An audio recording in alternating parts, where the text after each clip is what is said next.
is up, artists and movers? It's me, Galen Reese, and welcome back to another DIY video here on my channel. More specifically, in my little series that I'm doing where I'm actually transforming my small LA apartment into something that's more comfy and cozy and feels like home. Last video, I actually did some DIY projects that are gonna go into my dance space, and I'm actually gonna fully make over that whole space as well. So if you haven't seen the DIYs from that video, I'll link it up top for you guys. But in today's video, I'm going to be doing some DIY projects for my home office. I'm finally able to create some work-life balance by taking all of my work and office-related things out of my bedroom and putting them in a separate office space. So in today's video, we're actually going to be doing some DIYs that are gonna go in that room to give it more of a blend of classic and artsy office. Classic and artsy office together. There's gonna be some painting and some sanding and some screwing things into walls, but I promise you all of these projects are actually pretty simple.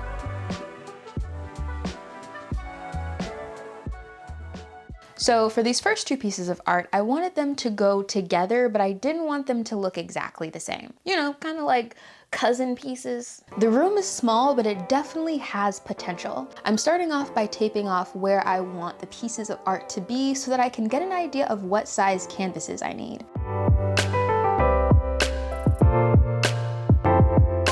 For this artwork, I was really inspired by this image. I loved the color palette because honestly it's similar to mine. You know I love a little blue and beige moment, but I also liked how the white spaces kind of created separations when you were up close to it, but then it kind of blended the whole image together when you took a step back. And I feel like it was just gonna add a level of sophistication to the office.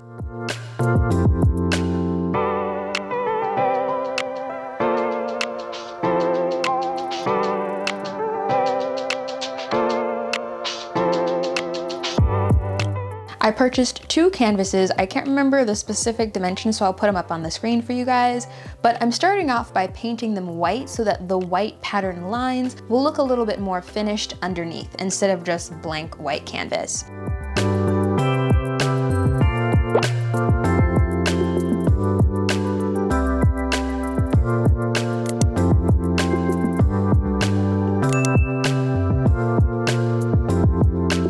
Now, I knew that I wanted both of these pieces to be the exact same size, and so that's why I purchased two brand new ones from Michaels. I believe these were both $45 a piece, and Michaels actually has a 20% coupon off on their website, and so I use that as well to purchase these. But if you're looking to do it for even more inexpensive, then you can just go ahead and purchase some old thrifted art from the thrift store, and then just paint over it with white paint to create a new base. I just knew it was gonna be hard to find two exact pieces of the same size with the dimensions I wanted for this room. I wanted to make sure that this paint really dried dry because I'm going to be using tape on top of it and I don't want the tape to peel the paint up. So while that was going ahead and drying, I went and started my other project.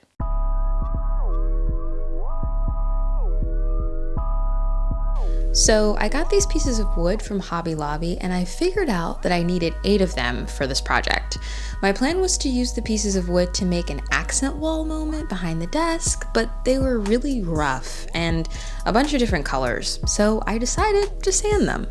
Now, when I first tried to take a go at this project, I tried sanding it by hand. I actually was using gloves and a 60 grit sandpaper little sponge. I tried to sand these pieces of wood down and y'all, it was not working. There's no way I'm gonna be able to sand it with this little sponge thing. Something just told me I was not gonna be able to finish these with that little sponging pad. The pieces of wood are just way too rough, but I'm liking seeing some of the little knots that are coming through when I'm sanding it, so I'm definitely gonna keep sanding it. But in the meantime, I have ordered an electric sander so I can just not take forever doing that.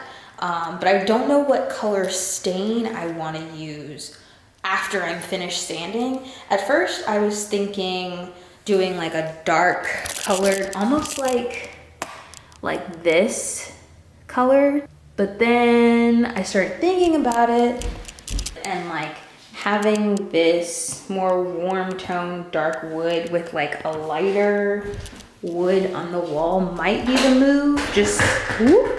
because then it'll make the room look a little bit more spacious and big and won't close it off so much.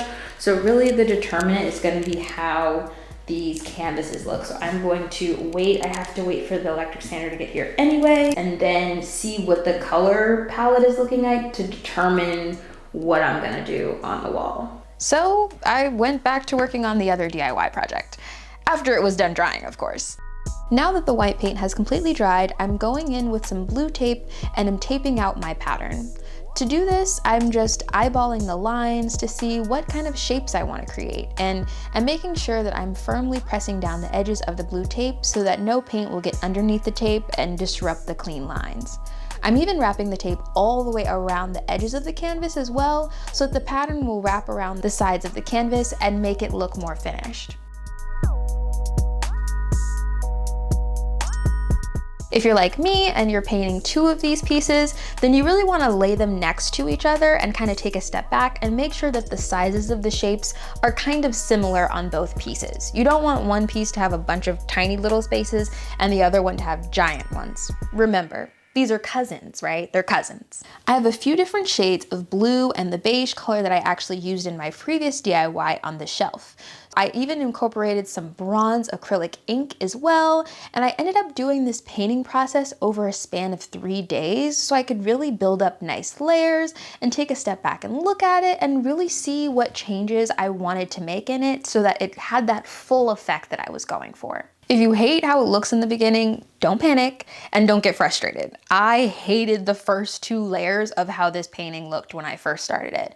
So go ahead and just take some time away from it. Sometimes you have to just come back at it with new eyes, maybe even go look at some of your inspo photos and make sure that you're doing the kind of strokes that you see in the pictures that you want it to look like, and then go ahead and give yourself some time to do it again and add more layers. So fine art takes time. Don't rush yourself, be patient with yourself, and know that at the end of the day, you want to make art that you feel good about, so you're just gonna keep working on it until it looks good. Now that the paint layers are done drying, it's time to remove the blue tape.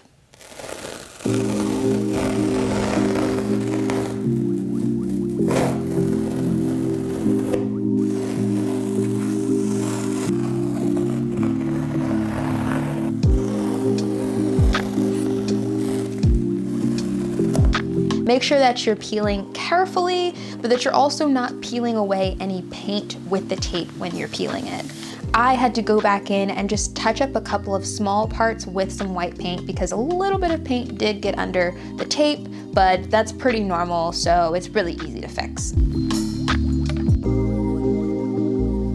After peeling off the tape, I went ahead and added the hanging hooks to the back of it along with the wire, and this is the finished look.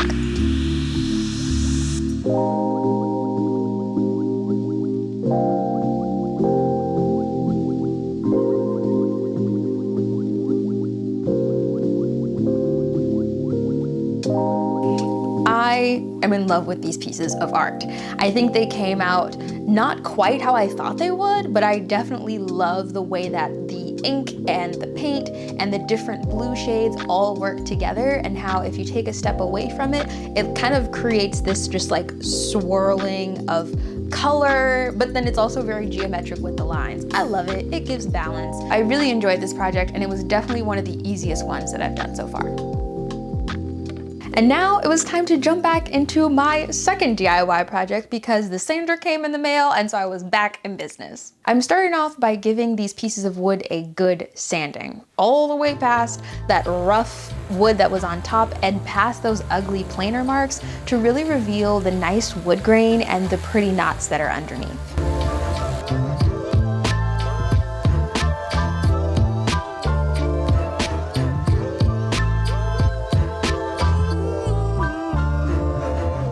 So these are how the boards looked before. This is how it looked by hand. And this is with the sander. So then all those pretty ripples in the wood grain will come out when I stain it. Hopefully, that's the plan.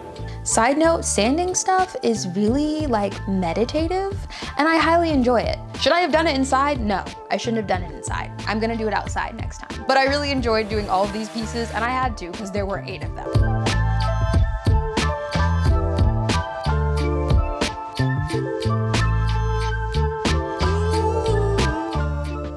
Once I was completely done sanding all of the pieces, it was time to stain them. So I ended up deciding on these two different stains, but first I needed to actually condition the wood. So conditioning the wood helps you not get those like weird patchy marks of stain when you're staining wood. So I would highly advise you to always condition the wood first. And then I was gonna go in with these two different stain colors, weathered oak and special walnut.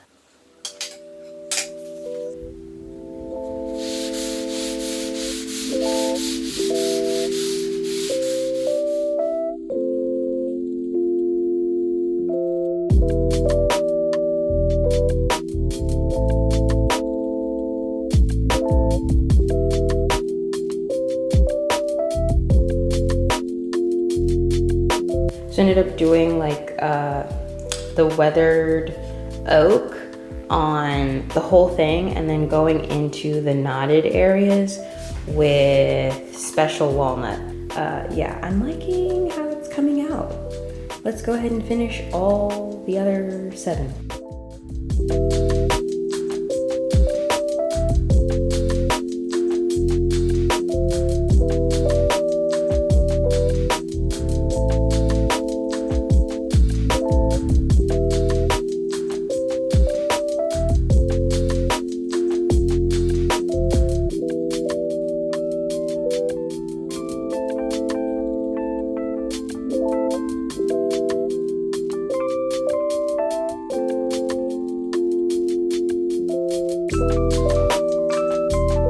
Weathered oak is going to give it that kind of cool grayish tone that I'm really looking for these pieces of wood, but then putting the special walnut around the knots is actually going to add some depth and a little bit of warmth around those areas so that it gives the full piece of wood some changes in color and it doesn't look so samey. You know what I mean? Give the piece of wood some depth. Now it was time to plan how I was actually gonna put these up on the wall. So I'm using some of this foam board. I believe it's like insulation board. I actually used it in my last DIY as well because it's just so handy and easy to find. But I'm using this to be the base for what the pieces of wood are going to sit on so that I can put the whole thing up on the wall together. So obviously the apartment that I live in is rented. I want this to be able to go up on the wall and come down without destroying it. And so using this piece of foam is going to make it easy for me to do that. First, I'm taping the edges so that they don't have that weird styrofoamy edge on them. And then I'm going in with some dry Dex spackling on the edges of the foam to kind of give it more of just a natural look so it doesn't just look like tape is on the edges. And we'll paint this later. To spread it on, you can either use a spackling like straight edge or you can use a plastic knife. I ended up using both in this process and kind of would use one and then the other interchangeably. To paint the spackling edges, I'm mixing some of the wood tint in with my white paint and I'm kind of using that to create kind of a brown color for the edges. That and some black paint as well, I think I mixed in there.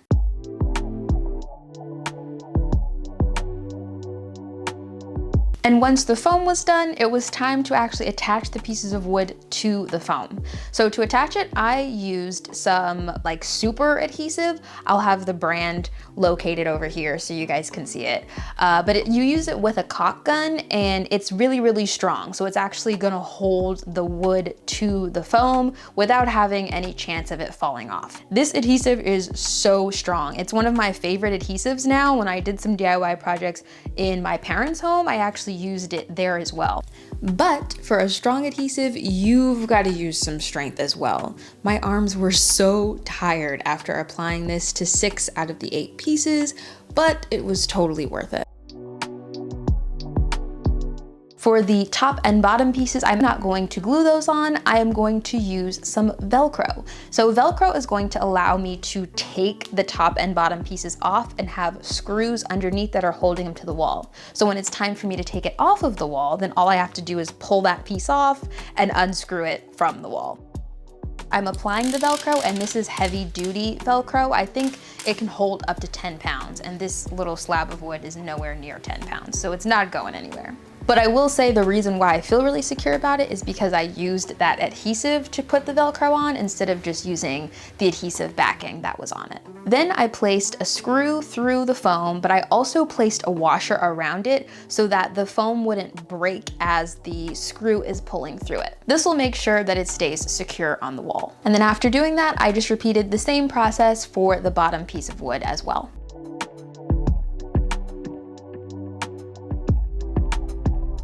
And then after finding the wall studs, I just screwed it up on the wall. And this is the final look.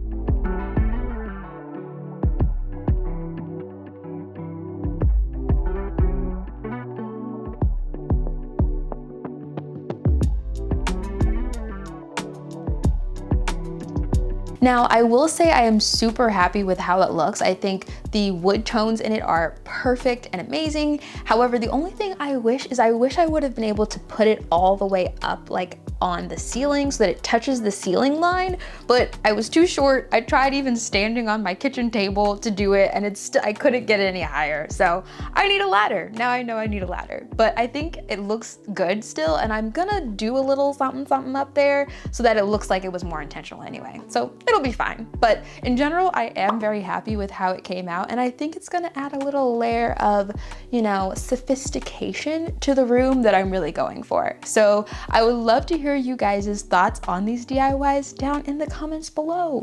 Do you guys like doing DIYs? Have you had the confidence to screw things in the wall in an apartment that you're renting? The spackle makes it very easy for you to patch up any holes, and so anything that uses screws, I don't feel very nervous about doing in this apartment. If you guys want to see how the rest of this room turns out, then be sure to subscribe to my channel, you guys. Coming up in my next DIY video, we're going to be making some accessories for my office. So things to help your office kind of have more of a little bit of pizzazz and to kind of be more efficient as well, just to make working in there easier and more fun. I'm having a good time, so let's get creative. You know what I'm saying? Let's get crafty. Don't forget to give this video a thumbs up, and I will see you guys in my next video next weekend. Later.